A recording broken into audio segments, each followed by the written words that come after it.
Snow drifted against the castle windows like pale ghosts searching for a way inside, while music floated through the grand halls of Blackthorn Castle. Crystal chandeliers blazed with golden light above a sea of silk gowns and polished uniforms. Laughter rose from the ballroom, mingling with the notes of a string quartet, yet none of that splendor reached the castle kitchen buried deep beneath the celebration. There, among copper pots and glowing ovens, Eleanor Hartwell stood alone beside a wooden table, kneading bread dough with steady hands despite the storm gathering inside her heart. At 22, she had learned that dignity often survived where comfort could not. She wore a simple servant's dress, neatly mended at the sleeves, and kept her golden brown hair pinned beneath a plain cap. No jewels adorned her neck. No title protected her name. Yet there was a quiet grace about her that many noble women spent fortunes attempting to imitate. Even now, while exhaustion shadowed her eyes, she carried herself with calm composure. The kitchen bustled around her as servants hurried to prepare the final courses for the Duke's winter ball. Trays of roasted pheasant disappeared through swinging doors. Fresh loaves emerged from brick ovens. Steam curled toward dark ceiling beams. Eleanor worked silently among them, careful to hide the trembling that occasionally touched her fingers. Only one person in the room knew why. Mrs. Whitmore, the elderly head cook, approached with a concerned expression. "You should sit for a moment, child." "I am quite well," Eleanor replied softly. "You have said that every day this week." "I remain quite well." Mrs. Whitmore studied her for a long moment before nodding. Neither woman mentioned the truth aloud. In great houses, secrets often survive through silence. Yet silence could not stop rumors. Across the kitchen, two younger maids whispered while arranging desserts. "Have you noticed her lately?" "I have. They say His Grace spoke with her often. They say many things." The second maid lowered her voice further. "They say she is carrying someone's child." Eleanor kept her eyes fixed upon the dough, though each word struck like a stone. Gossip moved through castles faster than fire through dry grass. Once released, it consumed everything in its path. A sudden commotion near the servants' entrance interrupted the whispers. The room fell quiet as a tall figure stepped inside. Duke Nathaniel Ashford rarely entered the kitchens. Tonight, however, he crossed the stone floor without hesitation. The servants immediately lowered their heads. Eleanor felt her breath catch. He looked exactly as he always did in her memories and exactly different. Candlelight reflected from the dark embroidery of his formal coat. His black hair remained neatly combed despite the evening's festivities. Yet there was strain around his eyes, the kind created by burdens that could not be shared publicly. For one suspended moment, neither spoke. Then he approached her table. "Miss Hartwell." "Your Grace." The title sounded painfully formal after everything that had passed between them. Months earlier, their conversations had begun innocently. He had found her reading in the library after midnight. She had challenged one of his opinions regarding a novel. Instead of taking offense, he had laughed. The following conversation lasted 2 hours. After that came many others. Gardens, corridors, libraries, quiet mornings, late evenings. Two lonely people finding comfort in unexpected company. The memory warmed and wounded her simultaneously. Nathaniel glanced toward the other servants. "May I borrow Miss Hartwell for a moment?" No one questioned the request. A minute later they stood alone in a narrow passage beyond the kitchen doors. The distant orchestra echoed faintly through stone walls. For a moment neither spoke. Finally Nathaniel reached into his coat and withdrew a folded document. "The situation has worsened." Fear tightened inside her. "How badly?" "I leave tomorrow." The words seemed to drain warmth from the corridor. She stared at him. "So soon?" "I argued against it. But the inheritance dispute cannot be ignored." His late father's estate included properties abroad, and rival claimants had challenged portions of the inheritance. Months of legal uncertainty had followed. Eleanor knew how heavily the matter weighed upon him. Yet knowing did not lessen the pain. "How long will you be gone?" she asked. "I do not know." The answer hurt more than any certainty. Nathaniel stepped closer. "I will return." "You cannot promise that." "No." "Then do not attempt it." He studied her face. "You are angry." "I am frightened." The honesty escaped before she could stop it. His expression softened. For a brief moment his hand touched hers. A simple gesture. A dangerous gesture. One that carried more intimacy than an embrace. "Eleanor." She closed her eyes. Few people spoke her name the way he did. As though it mattered. As though she mattered. When she opened her eyes again, tears threatened her composure. "There is something I must tell you." Concern immediately crossed his features.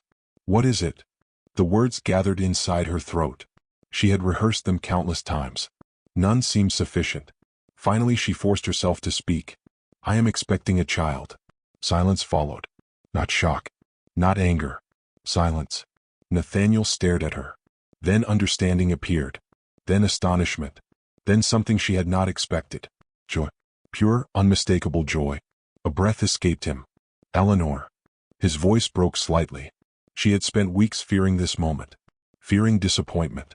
Regret. Rejection. Instead he gently lifted her trembling hands. "Our child?" She nodded. For an instant happiness transformed his entire face. Then reality returned. The legal battle. The departure. The waiting eyes of society. Everything standing between them. Nathaniel lowered his head, thinking rapidly. "We shall find a way through this." Before she could answer, footsteps echoed nearby. The Duke's aunt, Lady Beatrice Ashford, emerged from the corridor. Her gaze moved from Nathaniel's face to their joined hands. Then to Eleanor. Then lower. Far lower. The older woman's eyes narrowed with terrifying understanding. Nobody spoke. Nobody needed to. Lady Beatrice's expression revealed everything. She knew. And as Eleanor stood frozen beneath that cold, calculating stare, she realized the greatest danger to her future was not the journey awaiting the Duke beyond the sea. It was the woman now standing silently between them. Winter released its grip slowly that year, as though reluctant to surrender the countryside to spring. 3 months after Duke Nathaniel Ashford sailed from England, Eleanor Hartwell sat beside a narrow cottage window overlooking the sea. Rain tapped softly against the glass while a fire crackled within the hearth. The cottage was modest, scarcely larger than the castle kitchen she once worked in, yet it offered something Blackthorn Castle no longer could. Safety. At least for now. The events following the Duke's departure had unfolded with brutal efficiency. Lady Beatrice had wasted no time consolidating her influence. Within days, rumors transformed into accusations. Servants who once greeted Eleanor kindly avoided her gaze. Noble visitors whispered openly. By the second week, she was summoned before the estate steward and informed that her employment was no longer required. No explanation was offered. None was necessary. Everyone understood. The pregnant servant had become a problem. And problems were removed. Only one act of kindness had accompanied her departure. On the morning she left, the elderly butler, Mr. Graves, found her waiting beside the carriage that would carry her away. Without a word, he placed a small velvet pouch into her hands. Inside rested an old silver pocket watch. "It belongs to His Grace," he had said quietly. Eleanor stared at him. "I cannot accept this." "You must." "Why?" The old man hesitated. Then he answered carefully. "Because if circumstances were different, I believe he would have wished you to keep it." Those words remained with her long after the castle disappeared from view.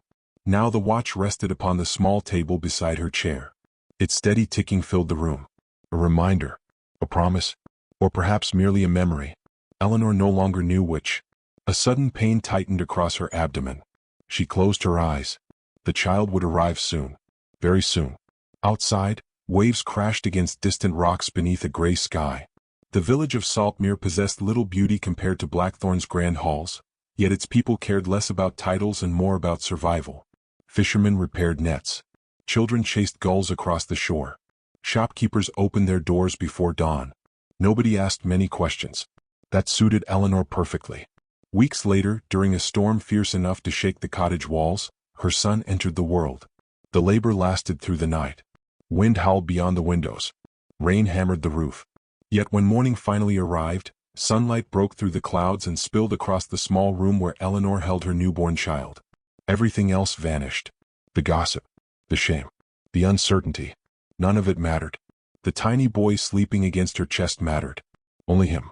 Tears filled her eyes as she studied his face. He possessed dark hair, dark eyes, and a calm expression that seemed strangely familiar. She knew immediately whom he resembled. Nathaniel. The realization brought both comfort and pain. "You should have been here," she whispered. The child stirred slightly, then settled again. She kissed his forehead. "I shall call you William." Months passed. Summer arrived. William grew stronger each day. Eleanor found work sewing garments for villagers. The income remained modest, yet it kept food upon the table. During the evenings she carried William through narrow village streets while sea breezes lifted his dark curls. People noticed him. At first they merely commented upon his appearance. Then they began comparing him to someone. An elderly fisherman made the observation first. "That boy carries himself like a young lord." Others laughed. Yet the remark lingered. As William learned to walk, the resemblance became impossible to ignore. His posture, his expression, even the way he observed people before speaking. Everything echoed the Ashford family. Visitors from neighboring towns occasionally passed through Saltmere. One afternoon a traveling merchant paused beside Eleanor's market stall and stared openly at William. The merchant frowned. "I have seen that face before." Eleanor felt her stomach tighten. The man pointed toward the child. "Looks exactly like the Duke of Blackthorn." The word spread quickly. By evening half the village had heard them. Within days everyone had. Some believed her story. Others did not. A few viewed her with sympathy. Many regarded her with suspicion. The old scandal followed her once again. One afternoon Eleanor entered the bakery and discovered conversation abruptly stopping.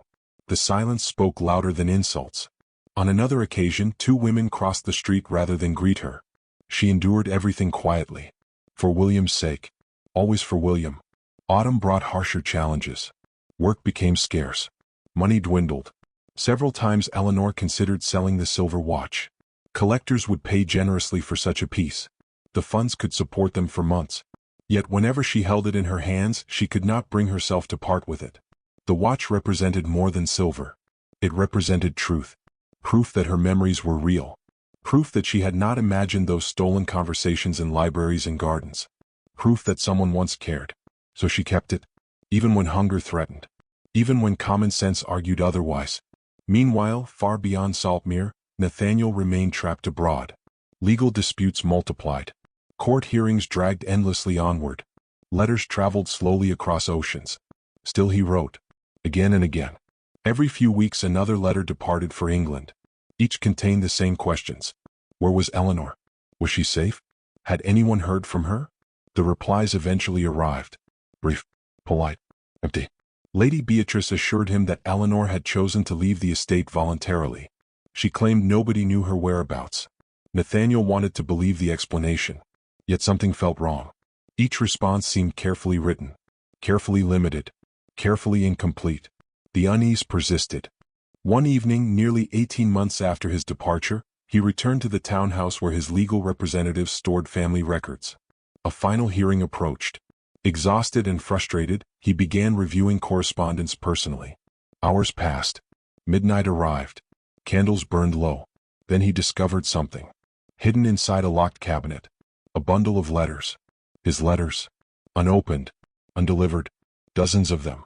Every message addressed to Blackthorn Castle regarding Eleanor had been intercepted. Nathaniel stared at the evidence spread before him. Shock slowly hardened into anger. Someone had deceived him. Someone had stolen nearly 2 years of truth. As his hands tightened around the letters, a final envelope slipped free and fell onto the desk. Unlike the others, it bore Eleanor's handwriting. And it had never reached him. Nathaniel Ashford stared at the letter for a long time before breaking the seal. The handwriting was unmistakable. Every curve of every letter belonged to Eleanor. For nearly 2 years he had imagined countless explanations for her disappearance, yet none prepared him for the sight of her words resting beneath his hands. The candlelight trembled across the page as he began to read. The letter was brief. She wrote that she hoped he was safe. She wrote that she did not know whether any message would ever reach him. She wrote that she had been dismissed from Blackthorn Castle and forced to leave before the birth of their child. Most painful of all, she wrote that she did not blame him. That single sentence struck harder than any accusation. Nathaniel lowered the page and closed his eyes. She had believed herself abandoned. Yet she had still chosen kindness. Rage settled inside him with frightening clarity. Not the wild rage of youth. The cold rage of betrayal. Someone had hidden the truth. Someone had stolen years that could never be returned. The following morning he abandoned every remaining engagement and boarded the first ship bound for England. The voyage felt endless. Gray water stretched toward distant horizons. Storms rolled across the sea. Sleepless nights accumulated. Yet Nathaniel welcomed the discomfort. Every mile carried him closer to answers. Every sunrise brought him nearer to Eleanor. When England finally appeared through the morning mist, he felt something he had not experienced in years. Hope. Blackthorn Castle stood exactly as he remembered. Its towers rose above autumn forests. Its windows reflected pale sunlight. Its stone walls projected strength and permanence. Yet the sight brought him no comfort. Too much had happened within those walls. Too many lies had flourished there. Servants rushed to welcome him home. Estate managers presented reports. Guests requested audiences. Nathaniel ignored them all. His first destination was Lady Beatrice's sitting room. The older woman greeted him with practiced elegance.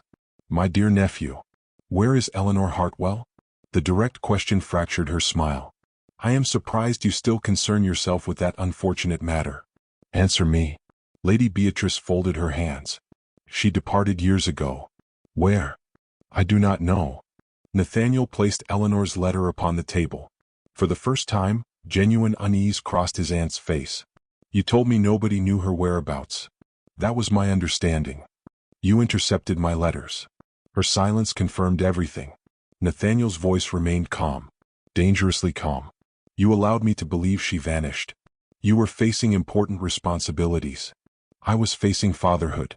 The words echoed through the room. Lady Beatrice looked away. Nathaniel understood then that no explanation would satisfy him.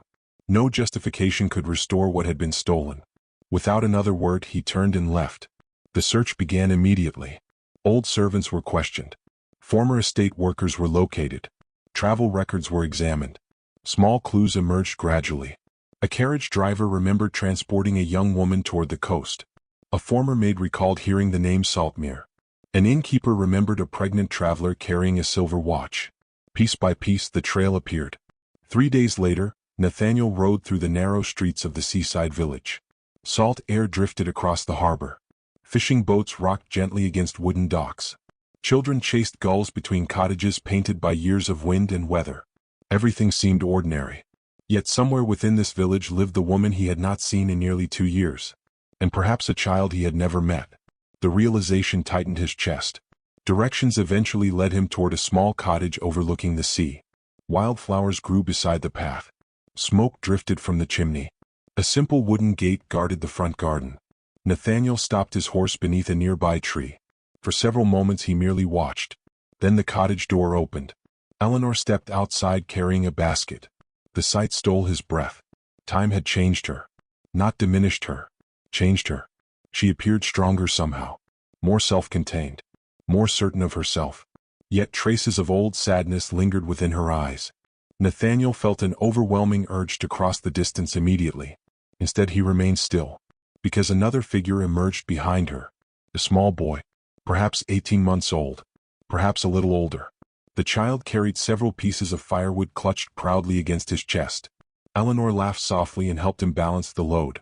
The sound carried faintly across the garden. Nathaniel stared. The world seemed to narrow. The boy's dark hair caught the sunlight. His expression. His eyes. His posture. Every feature felt painfully familiar. It was like looking at a childhood portrait brought suddenly to life. The resemblance could not be denied. This was his son. His son. The words echoed silently through his mind. For nearly 2 years, William had taken his first steps. Spoken his first words. Celebrated birthdays. Learned to smile. Learned to laugh. Nathaniel had witnessed none of it. Not because he chose absence. Because absence had been chosen for him. Regret flooded through him with crushing force. Yet alongside the pain came wonder. William dropped a piece of firewood. Eleanor bent to retrieve it. The little boy immediately copied her movement. Both straightened simultaneously. Both smiled. The simple exchange revealed a relationship built through countless ordinary days. A family. Not a grand family. Not an aristocratic family. A real family. Nathaniel suddenly understood that titles meant nothing beside what stood before him. Minutes passed. Neither Eleanor nor William noticed him. He remained beneath the tree, unable to move. Afraid that one wrong step might shatter the fragile reality unfolding before his eyes. Eventually Eleanor gathered the basket and returned toward the cottage. William followed closely behind. Just before reaching the door, the little boy paused. He turned unexpectedly. His dark eyes settled upon the distant rider. For one brief, impossible moment, father and son looked directly at each other.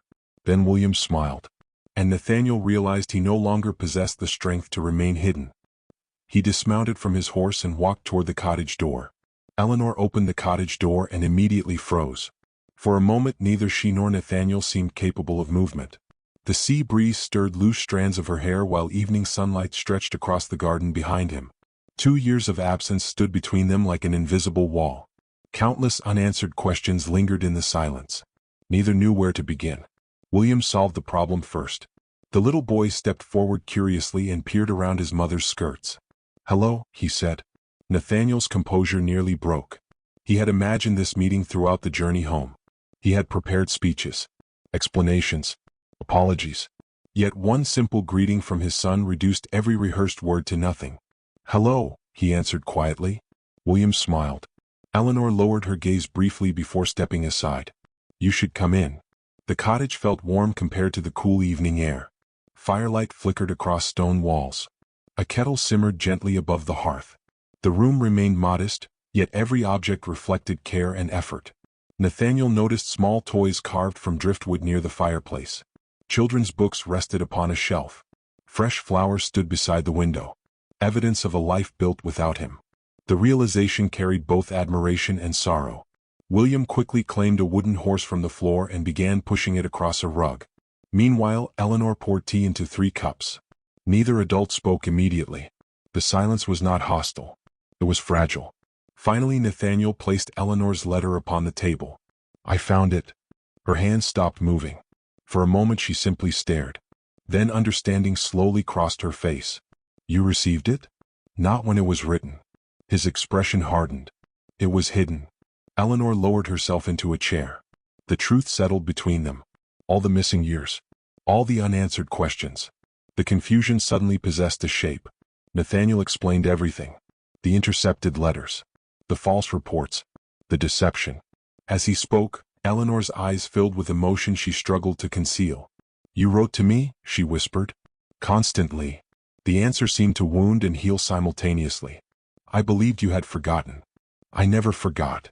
The words emerged with quiet certainty. Eleanor looked away. Too much pain existed inside those memories. Too many lonely nights.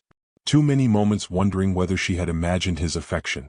Across the room, William continued playing, unaware that his future was changing with every passing moment. Nathaniel watched the child for a long time. Then he spoke carefully. "May I know him?" Eleanor's eyes lifted. The vulnerability in his voice surprised her.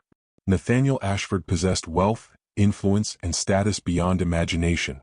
Yet in that moment he looked like a man requesting something precious rather than demanding something owed. "You may." Relief crossed his face. A small relief. A powerful relief. The following days transformed everything. Nathaniel remained in Saltmere. Instead of returning immediately to Blackthorn Castle, he rented rooms above a local merchant's shop. The decision shocked villagers. More shocking still was how he spent his time.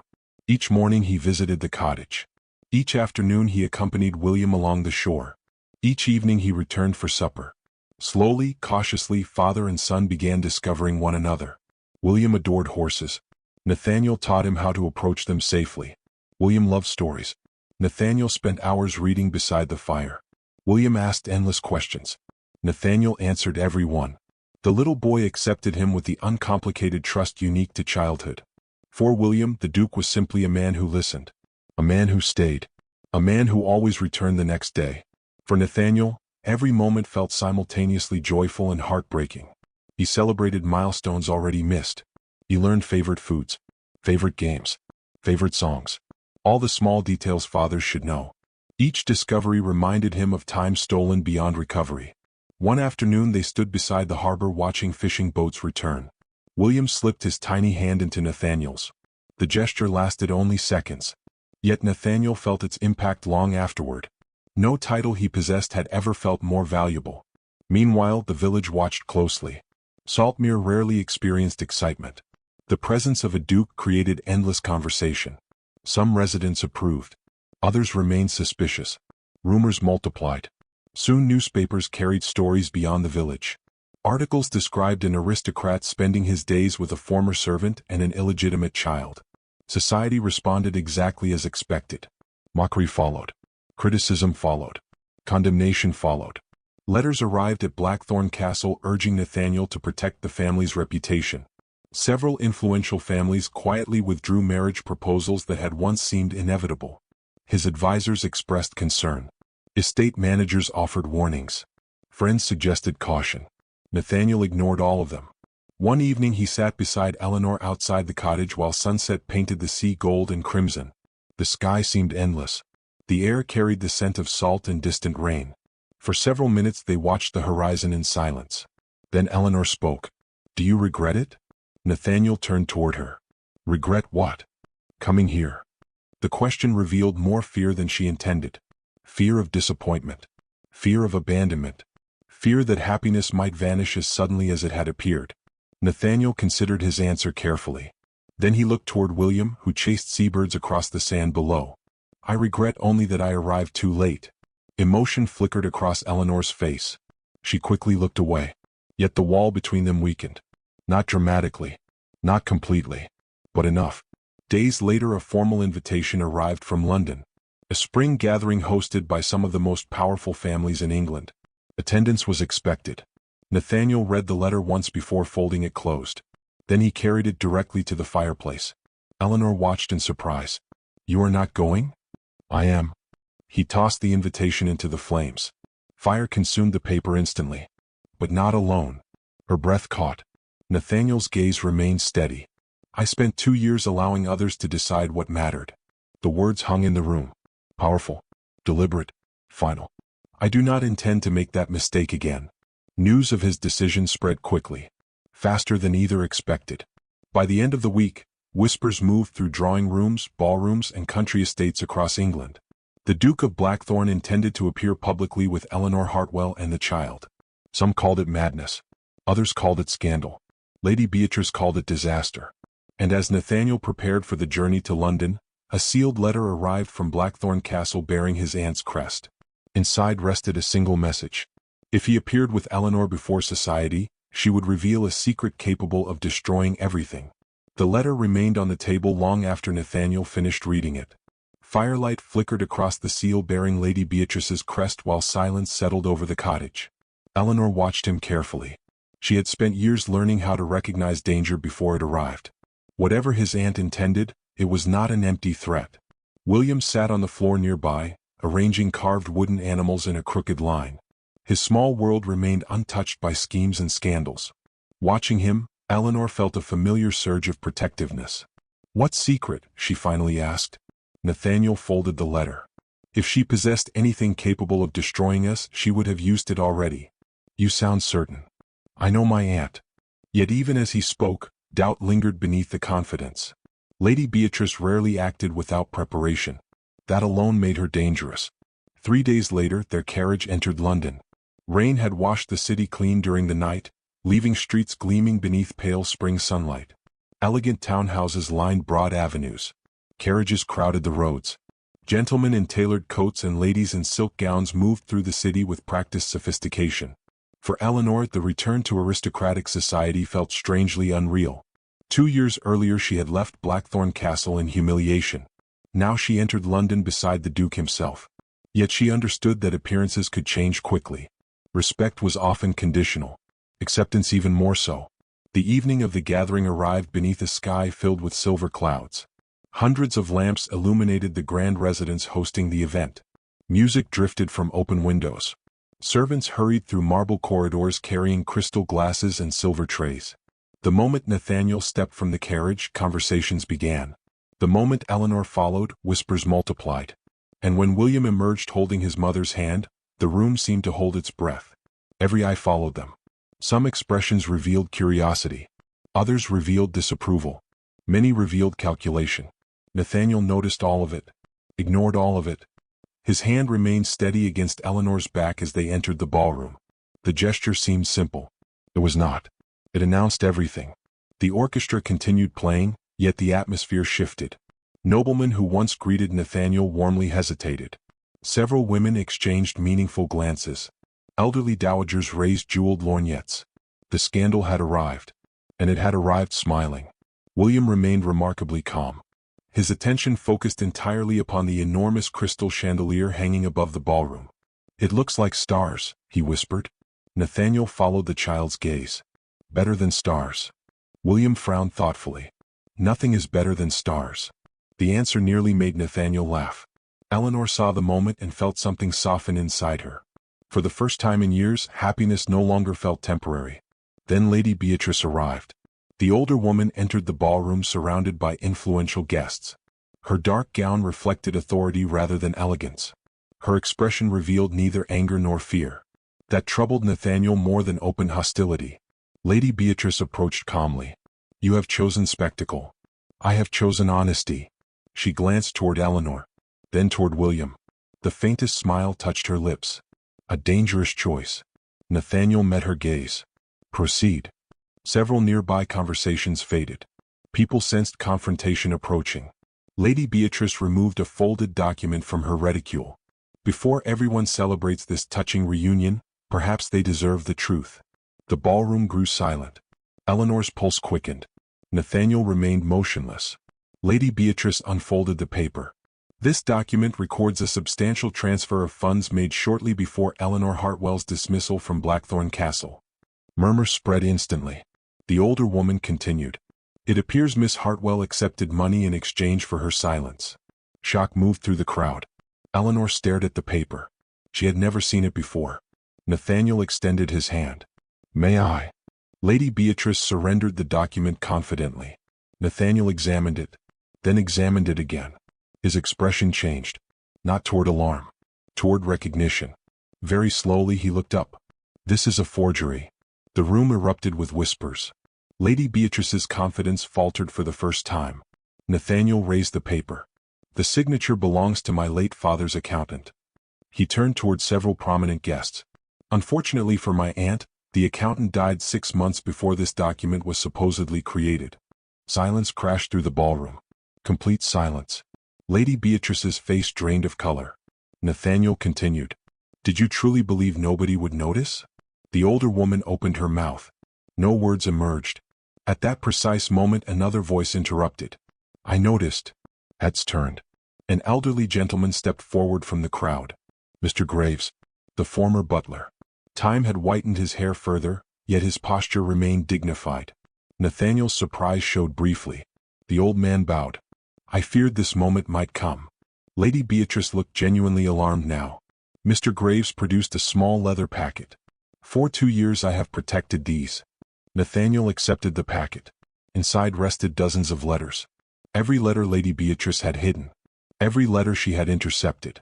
Every piece of evidence. The ballroom transformed into a courtroom. Guests crowded closer. Documents passed from hand to hand. Dates matched. Handwriting matched. Facts aligned. One by one Lady Beatrice's lies collapsed beneath the weight of truth. The woman who had controlled reputations for years suddenly stood exposed before the very society she once manipulated. No dramatic confession followed. None was necessary. The evidence spoke clearly enough. The whispers changed direction. Now they surrounded her. For the first time, she understood exactly what she had inflicted upon Eleanor. Public judgment. Public humiliation. Public isolation. Lady Beatrice left the ballroom without another word. No one attempted to stop her. No one followed. When the doors closed behind her, a strange quiet remained. Then something unexpected happened. An elderly duchess stepped forward. She addressed Eleanor directly. "My dear, you have endured far more gracefully than most among us could have managed." Others nodded. More guests approached.